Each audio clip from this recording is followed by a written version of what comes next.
And just to remind you where we are, we're in the beginning of chapter 4 of the book of Deuteronomy. If you have the Eitz Chaim, we're on page 1007. 1007. And if you, in any case, we're going to pick up with verse 4. Chapter 4, verse 4. I may have mentioned this verse at the end of the last class. I'm not sure, but it is a very rich verse. So I want to look at it again. Again, chapter 4, verse 4. And the verse is, Va'atem hadvekim b'Adonai Elohechem chayim kulchem hayom. The translation is, while you who hold fast to the Lord your God are all alive today.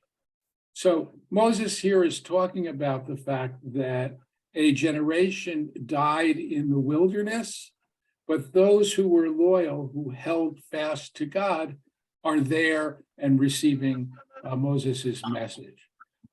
But I wanted to talk about the fact that this verse is actually used as part of the Torah service.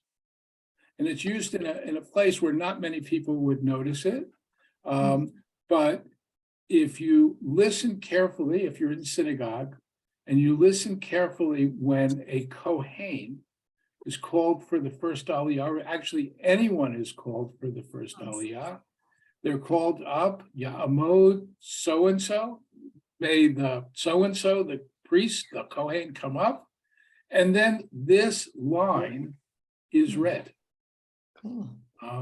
It's read by the person who called him up. And so the question is, why? And I tried to find an answer.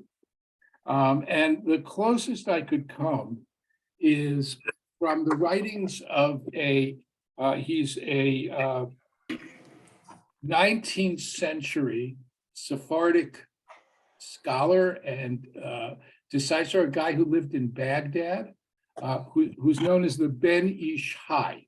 Now, I mention this because I love the Ben Ish Chai. He wrote a book, which is known as the Ben Ish Chai, where he talks about every Torah portion. He starts out with some mystical tradition, and then he moves on to teach a series of laws. So it's a wonderful little-known book. Anyway, the Ben Ish Chai says about this verse, and again, if you just joined us, chapter 4, verse 4, it begins with the word va'atem.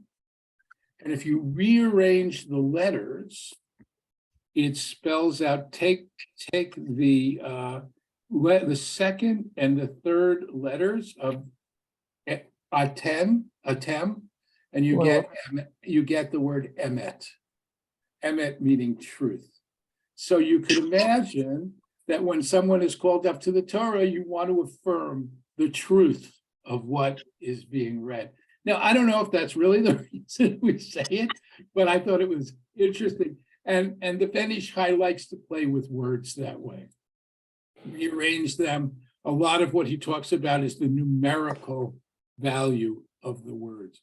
I would also point out, since we're talking about the word emet, or truth, if you look at the three letters, the first is aleph, the middle letter is mem, and the last letter is taf. Aleph is the first letter of the Hebrew alphabet, taf is the last, and mem comes pretty much at the middle. Can't have an exact middle, there are 22 letters, but it comes close to the middle. So in some ways, the word emet encompasses the entire Hebrew alphabet. And I think the message in the word is that truth has to be all-encompassing.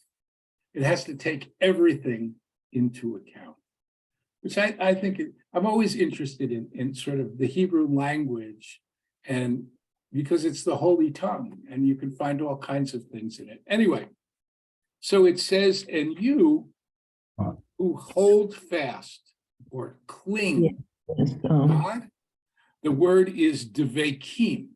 right? The Hebrew word for glue is devek. You stick to God, you cling to God.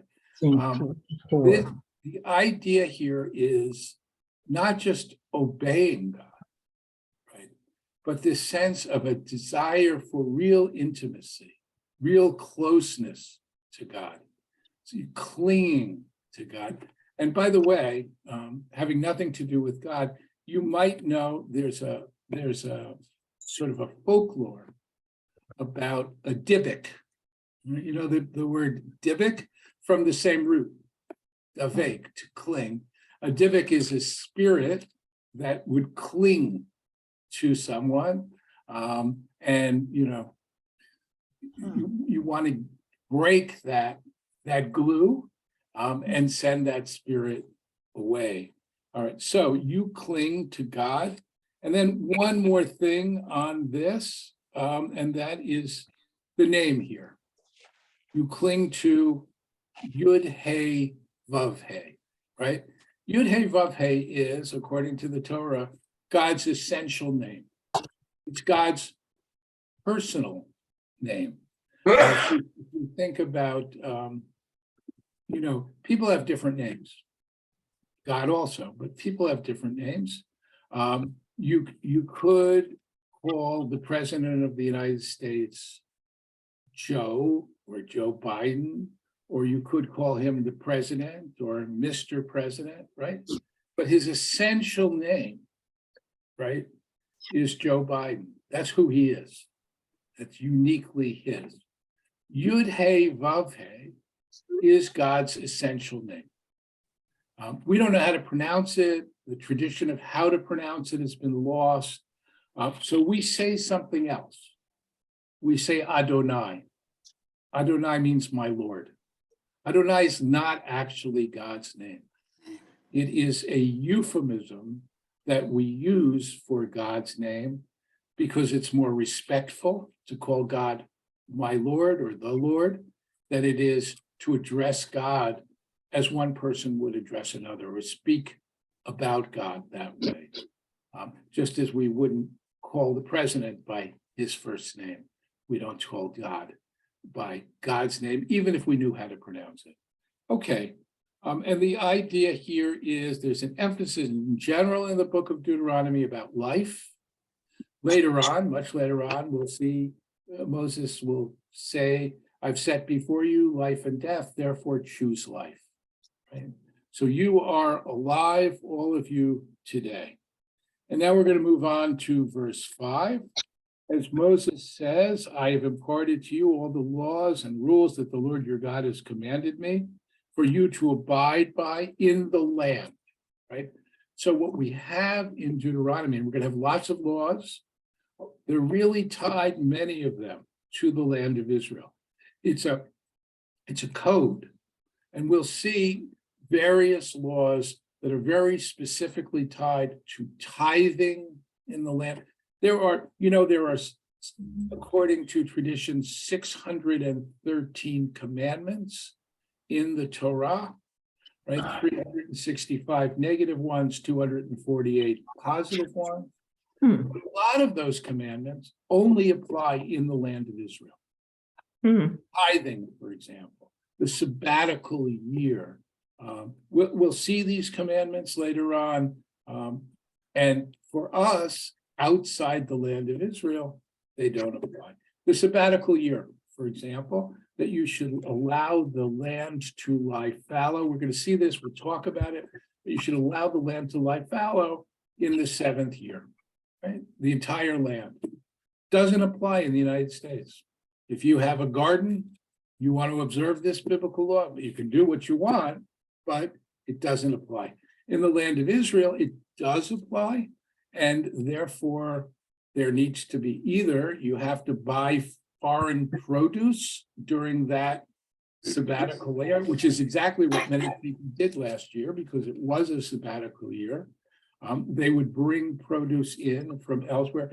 I don't know if you noticed this, or even if you had a lulav on the holiday of Sukkot, often the lulavs come from the etrog, right, the citric come from the land of Israel. This year, you couldn't get it from the land of Israel. Last year was a Sabbatical year. right? No, they didn't grow, and therefore many of them came from places like Turkey. At any rate, only applies in the land of Israel, and we'll talk about that in great detail eventually. So these rules that God has commanded me to teach you, for you to abide in the land that you are about to enter and occupy, observe them faithfully, that they may be proof of your wisdom and discernment to other people who, on hearing these laws, will say, surely that great nation is a wise and discerning people. Right? In other words, you're going to follow these laws and you're going to be the envy of the world. People will look at the kind of society that you have created and they will say, a wise and discerning people. This really goes back all the way, in some ways, I think, to Abraham. What is the role of the Jewish people in the world?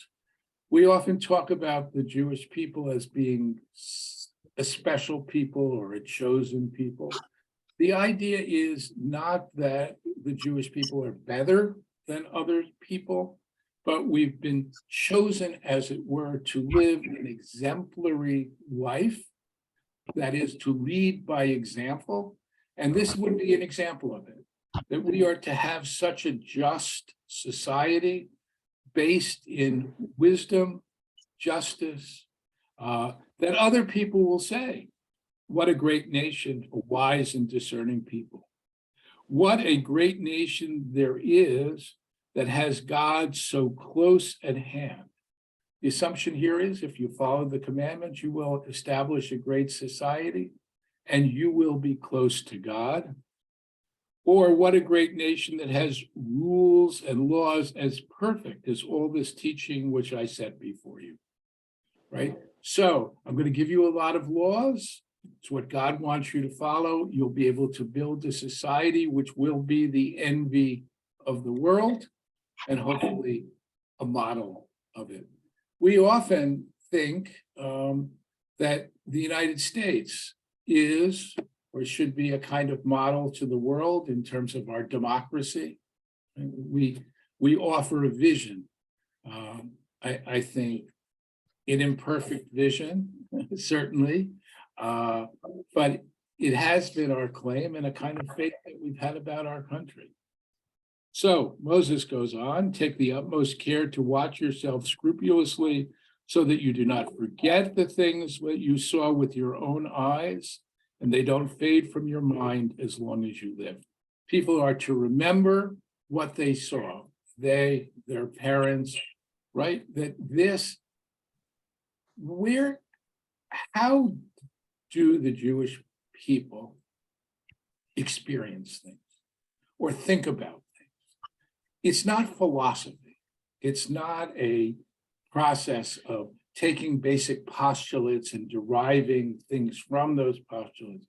It's experiential. You have experienced this. Hold on to this. It's not some abstract idea that God is a deliverer. You've experienced deliverance. Hold on to it, pass it down to your children and your children's children. Okay, the day you stood before the Lord your God at Horeb. All right, so now we're going to talk about Sinai. We're moving on. We've talked about various events, and now we're at Horeb, which is the name that the book of Deuteronomy uses for Sinai. And the Lord your God spoke to me and said, gather the people that I may let them hear my words in order that they may learn to revere me as long as they live on earth and they may teach their children. So remember what you've experienced, and now we're going to talk about what you experienced at Sinai.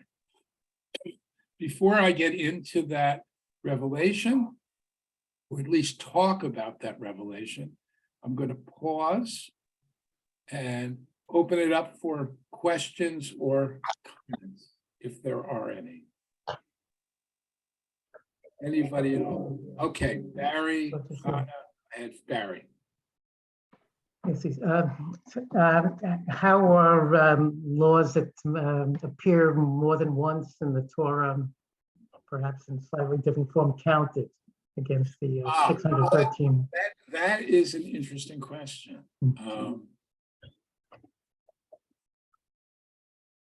The answer is I don't know. In other words, in the 600, what you're asking essentially is in the 613 commandments, if it says the same thing, well, let's take the 10 commandments, which we're going to see, right? If they appear in the book of Exodus, they're going to appear here in the book of Deuteronomy. So are there 10 of the 613, or are there more out of the 613? I'm inclined to say that there are 10. It's repetition, but there are some differences between the first list and the second list, which we'll talk about when we get to it. Does that mean that includes, let's say, an 11th or a 12th commandment? I don't know. It's really an interesting question. The whole idea of 613 commandments is in itself, 613 commandments, which are made of 365 negatives, thou shalt nots, and 248 positives, really is about, they believed, the rabbis, that there were 248 parts to the human body. Right? We know, though, that there are many, many more. Anybody studying anatomy is not going to stop at 248, right? And of course, in the solar year, there are 365 days. So the idea is, like positive commandments, the thou shalts, you should do every day, all of your life, right?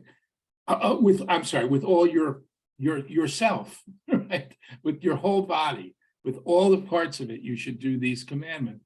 And the ones you should refrain from every day of the year, right? So that's kind of the message. Is it really the case that there are only 613 commandments? I don't know. More than that, if you look at lists, and there are lists, Maimonides has one, Nachmanides, another great rabbinic decisor, has another. They don't agree.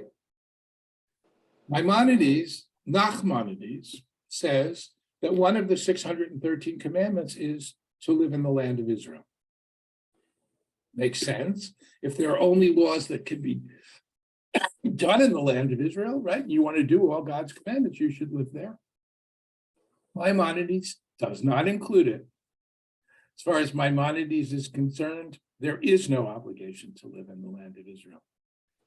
He didn't. He lived in Egypt, right? Among other places. So this number 613, not quite clear. What's done with repetition, I don't really know. Hannah, I know you had a question. I don't know if you still do. Not so much a question. I just find this so sadly idealistic. It really seems to have backfired rather than esteem the people of Israel for all their accomplishments. The opposite seems to have happened. People are jealous and yes, yeah, no, I think that's true. Arrogant people who have claimed to have done all this. It's not so simple. Well, it's an assumption about human nature that they will look at the people of Israel and learn from them. But as you say, there's an element of jealousy, and our history has not been that people looked at us as an exemplary people. They said that we were controlling the world, that we were liars, that we were cheats, and everything else. Right? Anti-Semitism has much more characterized it. There was a book some years ago, I've forgotten now who wrote it, but it was called The Gifts of the Jews. It was on the bestseller list for a while. That made the case that look at all the Jews have contributed to the world. That is essentially what Deuteronomy is suggesting, but hasn't really happened. More than that, I think that the vision we're going to see is an extremely idealistic vision. And one wonders if it was ever actually practiced.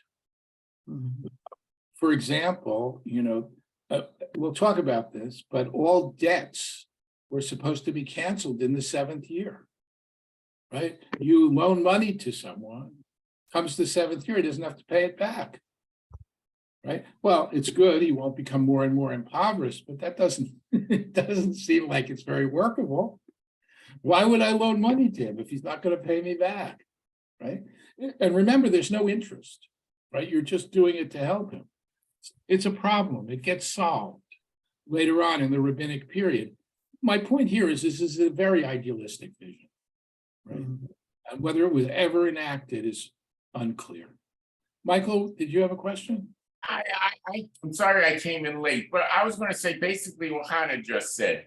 How do the people rabbis or whatever, who defend everything in the Torah, explain that's just so wrong that we're going to be admired by the world?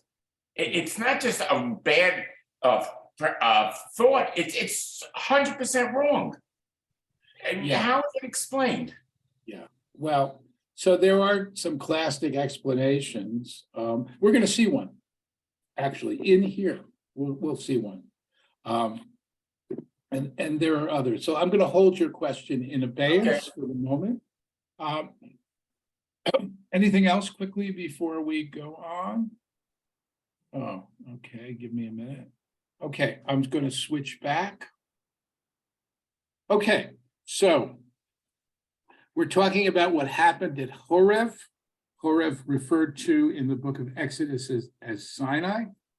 And God said, gather the people to me that I may let them hear my words in order that they may revere me as long as they live on earth and teach their children. You came forward and stood at the foot of the mountain. Moses explaining what the people did at Sinai. You look at the Hebrew, Tachat Hahar. Tachat Hahar means the base of the mountain. But if you take it literally, it means under the mountain, right? And this gets picked up by the Midrash in a remarkable way. The Midrash says, well, actually what happened is that God picked up Mount Sinai, held it over the people, and said, do you accept my Torah? If not, this will be your grave, right?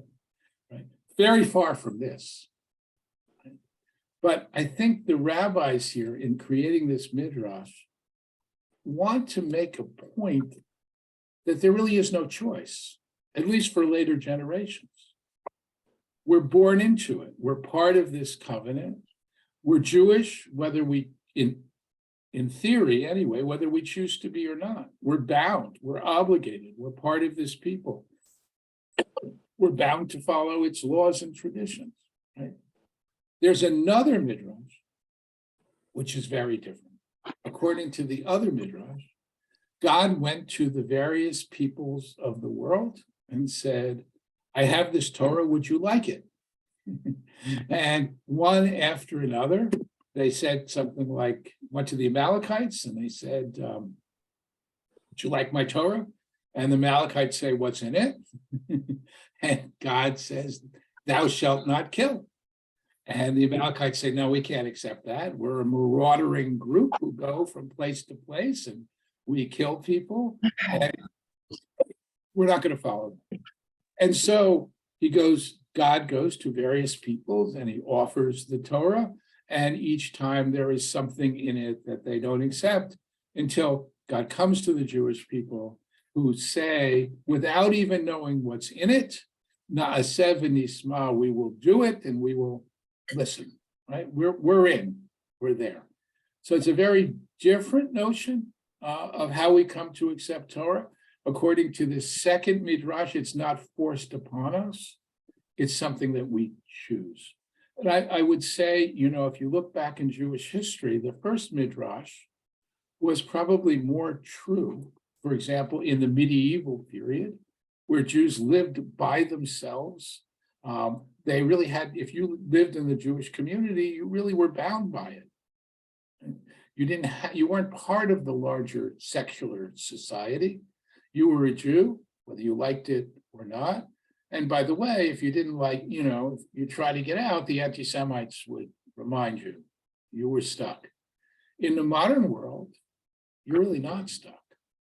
In the modern world, somebody once said, we talk about people who convert as Jews by choice.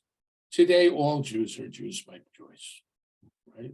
We're all the ones who are asked, do you want my Torah? And we accept it, or we don't accept it. We accept it in total, or perhaps we only accept parts of it. Okay, at any rate, all of this on the words at the base of the mountain, the foot of the mountain. The mountain was ablaze with flames to the very skies, dark with the densest clouds. And God spoke to you out of the fire. You heard the sound of words, but perceived no shape, nothing but a voice. And here Moses is about to talk about idolatry.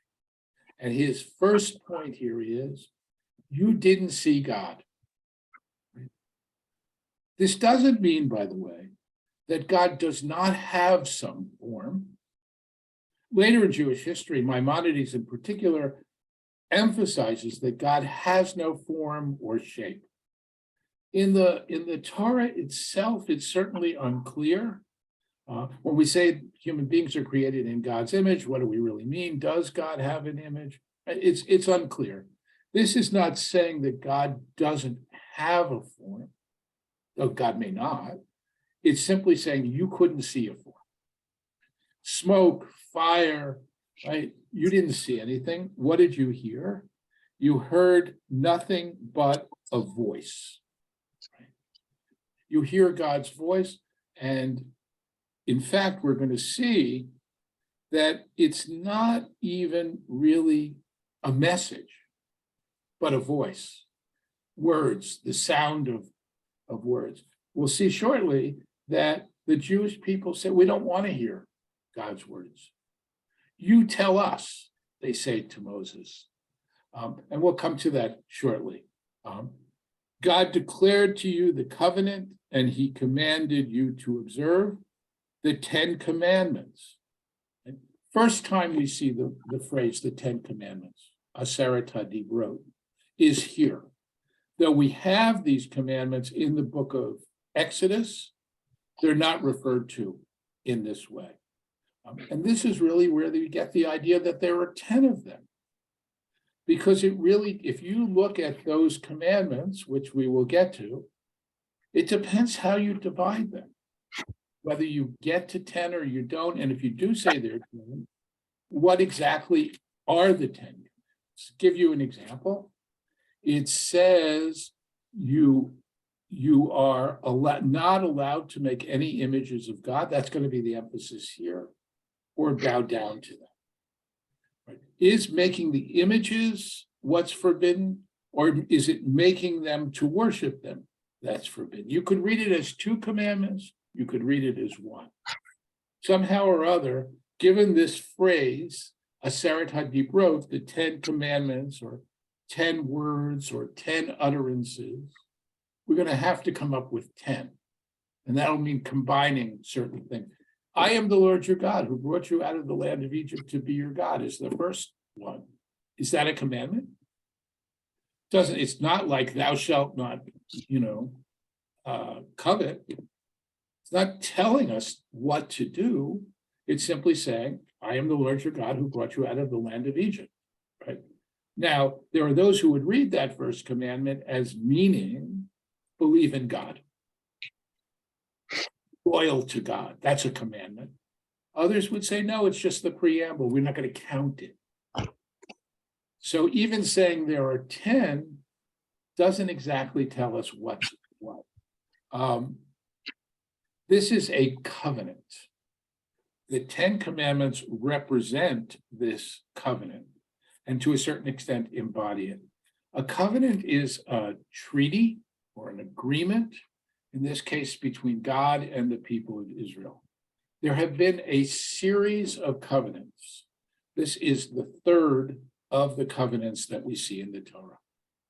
The first one is a covenant that God makes with all flesh, not to flood the world again.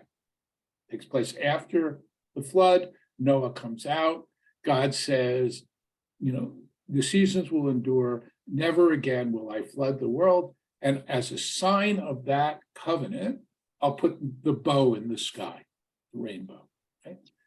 So a covenant has some kind of sign, and it binds parties.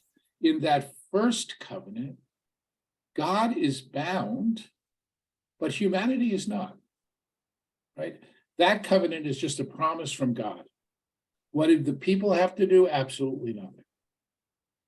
Right? They didn't even have to have some kind of sign. The second covenant God makes with Abraham. And that covenant, in that covenant, God promises that Abraham will become a mighty nation. He'll have the land. And there's a sign of that covenant, and that is circumcision. And that actually is all Abraham is asked to do.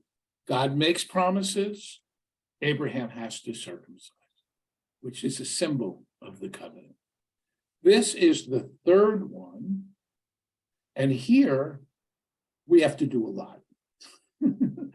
God promises us a special relationship. We have to follow all the commandments. And the sign of that covenant is the Torah itself. So we move from God's sort of unilateral commitment to the point where we are both parties are committed.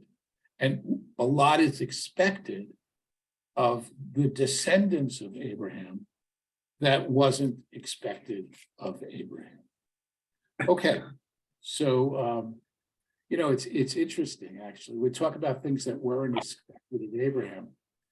People sometimes, if you read this story, Abraham's visited by these three strangers, turn out to be angels.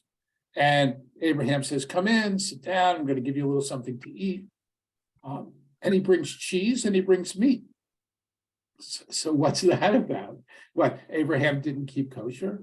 No, Abraham didn't keep kosher. It was before Sinai. It wasn't required to keep kosher, right? All of these laws and rules come about here, come about at Sinai. Okay, these 10 commandments, however we parse them, God inscribed on 2 tablets of stone. So one thing is that God writes them. Literally, God, it's not God dictating and Moses writing. These are written in the book of Exodus. It says Be'etzba Elohim, with the finger of God, with the hand of God. Now Moses is going to come down the mountain. You'll see the golden calf. He will take the tablets, the ones that were written by God. He'll shatter them. Later, he'll go back up the mountain, get the replacement tablets. Those he has to write himself. These are written by God, and they're written on 2 tablets of stone. And so what's the deal with the 2 tablets? So there are a number of different traditions. We often see them. If you go many synagogues, in the front of the synagogue, maybe over the ark, or the ark, have a representation, right, of 2 tablets, and you have 10 commandments, and 5 go down one side and 5 go down the other. Archaeologists have suggested that actually wasn't the case, at least in the context of the ancient Near East, where people did make treaties, and those treaties were written down, as it were. Generally speaking, if a king or a lord made a treaty with a vassal, right, there were 2 copies. The king kept one, the vassal kept the other one. So some people have suggested that all 10 are written on each tablet. The idea was that One was for God, one was for us. Of course, we got to keep both of them. But following you make a deal with someone, you don't sign one copy of the contract, you sign two. They keep one, you keep one. We don't really know, but there is something about these tablets being written by God's hand, as it were, that Jewish mystical traditions goes to town with, right? Because written by God's hand. So there's a mystical tradition. What did the tablets look like? They were written in black fire on white fire. Clearly not the simple meaning of the text, because how does Moses come down carrying them? But there is something extraordinary about them. So another midrash about this. So Moses coming down the mountain with the tablets, and he sees the golden calf and he smashes them.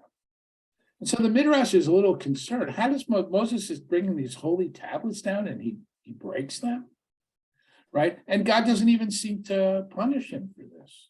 Right? So the midrash is these tablets were written by God, and so the writing, the holy writing, even though they were enormously heavy, right? The writing enabled him to carry them. Now, when they saw the golden calf, the writing took off, and then Moses dropped them. Right? It's a very fanciful kind of midrash, but it's based around these words that God, in God's own hand, as it were, wrote these tablets. Okay. So we've got a sense that there are 10 commandments. We haven't looked yet at what they are, but what are they about? At the same time, the Lord commanded me to impart to you laws and rules for you to observe in the land that you are about to cross. So you've got 10 commandments, but that's not all of it, right? And it's important to emphasize there on Sinai, there are other laws too. We see this in the book of Exodus, where there's a whole code which immediately follows the giving of the Torah at Sinai. People sometimes talk about the 10 commandments as though that's it. There are 10. And you commonly, actually, people will talk about that. People will say, well, I keep the 10 commandments, although they tend to forget that one of them is observing the Sabbath day. The people who say that often don't keep Shabbos. Be that as it may, it's not just 10, and the text here is emphasizing that it's not just 10. And again, what about these laws? They are laws and rules for you to observe in the land that you are about to cross into. These are the laws that you'll follow once you are in your own land, the land that I gave you. Okay, I'm going to pause again. If there are questions or comments, I'm happy to take them. Michael, please unmute.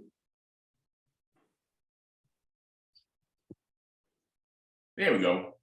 You mentioned a couple of times that the original 10 commandments were written by God, and the second by Moshe. But Al Pi Adonai B'Yad Moshe, doesn't that go to both the Torah and the commandments? Yeah, so the question is not, they come from God through Moses, right? That's what it means. B'Yad Moshe is the hand of Moses. Doesn't that mean he wrote it? Well, no, so the point is, Moses is the one who conveys it, right? B'Yad Moshe means through the hand of Moses, meaning that Moses it's not literally a hand. Oh, right? okay. I always took it as literally that he wrote Well, and it. in the second case, yes. The But second case. in general, when we say that, we don't just mean the 10 commandments, right? It's the whole Torah. The whole Torah, right? So the idea here is God gives it to Moses. Moses is the instrument through which we receive it, but it could have been written by God or not written by God. In the first case, it was according to the Torah. In the second case, it's not. other questions or comments at this point? Okay, so we've got a little time and we're going to move on. So, okay. Again, Moses now emphasized, for your own sake, therefore, be careful. Since you saw no shape when the Lord your God spoke to you at Horeb out of the fire, do not act wickedly and make for yourselves a sculptured image of any likeness whatsoever, the form of a man or a woman, the form of any beast on earth, the form of any winged bird that flies in the sky, the form of anything that creeps on the ground, the form of any fish that is in the waters below the earth. And when you look up at the sky and behold the sun and the moon and the stars, the heavenly host, you must not be lured into bowing down or serving them. Right, so here we have a commandment against creating idols, right? And the idols in antiquity, in ancient Near East, were not themselves gods, but they were ways for God to become present in the world. They were vehicles by which God would be manifest, right? And so the idea here is, and therefore they are venerated, right? So the idea is, you didn't see any form. Don't make these things and think that somehow I will be present in them. Now, we're talking about forms and figures. We're also talking about, if you think about ancient Egypt or ancient Canaan, for example, they had all kinds of, they had crocodiles, they had other frogs, and these too were items of worship, right? So what we're being told here is, don't do that. Moses emphasizes it a great deal. We'll see it again and again, in part because they're going to go into a place filled with idolatry. If you look at relics from ancient Canaan, go to museums, you can see it certainly in the the Israel Museum in Jerusalem, but elsewhere also. All these figurines and figures, it was a place of idolatry. And Moses is encouraging them again and again, don't do that. You didn't see God, can't do that. God can't be limited to this kind of thing. And then we get this remarkable statement that the sun and the moon, you shouldn't bow down to them. These, the Lord your God, allotted to other people everywhere under the heaven. So the sun and the moon and the stars aren't just astrological phenomena. The Torah seems to think that they are demigods, something like that. And God gave them to the other peoples of the world. Each nation has its own so-called God. It's okay for them to worship those gods. God intended that, right? But the Jewish people have to worship the real God, the only true God, not gods that God has, figures that God has sort of dealt out, minor gods for other people. We are in a different category. That which is allowed to them is not allowed to us. Right? So what we have here is not a condemnation of idolatry. And it's important to emphasize that. Idolatry is not bad, it's only bad for the Jewish people, right? Because we're talking about God, who is one who brought us out of Egypt, God who is the true God. We are not allowed to do that. That diminishes God. But for the other nations, it's okay. And we get this beautiful image now. But the Lord your God took and brought you out of Egypt, that iron blast furnace, to be his very own people, as is now the case. It's an interesting image, right? The iron blast furnace. Right? So iron is, at this time, it's the beginning of the Iron Age. It's a fairly new thing. It's being used, and it's precious. And it's made in a furnace at a very, very high heat. And the experience of the people of Israel in Egypt, right, the sufferings of the people in Israel is being equated to being inside a fiery furnace. But there's another level to that image also, because it forged us, right? That experience of being in Egypt, in some sense, created us as the people that we are. So it's both a very negative image, but there's also something positive about it. That having gone through that experience, we become this people who will be God's agents in the world. There is a sense almost of having been refined through that process.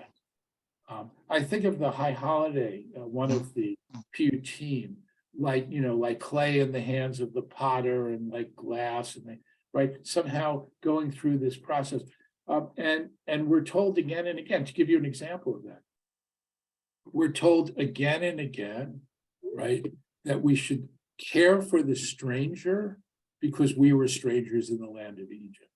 Having gone through that suffering, we are to have the compassion that was not shown to us on other people.